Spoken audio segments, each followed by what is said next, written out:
أوفي الرجيم اليوم لأن تشريب اللحم هذا يستاهل. أول شي نحمي الزيت ونحمس اللحم.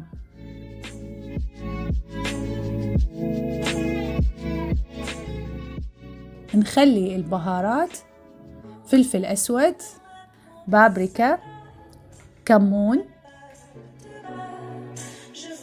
قرفة،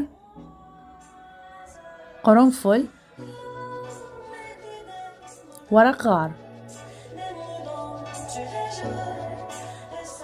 نقلب اللحم كل الزين.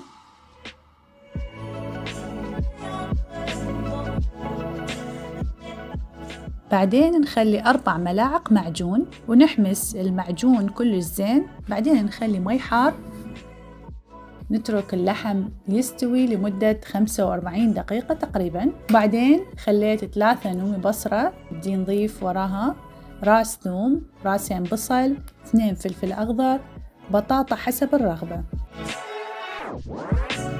نقلب كل هذه الأشياء ونخلي الملح، وبعدين نتركه تقريبا نص ساعة ونصب التشريب اللي طلع ريحته كلش طيبة. قطعت الخبز بالصينية وخليت فوقها التشريب، طلع كلش طيب. تجربوه بألف عافية. معقولة؟ لحد هسه ما مسوي سبسكرايب للقناة؟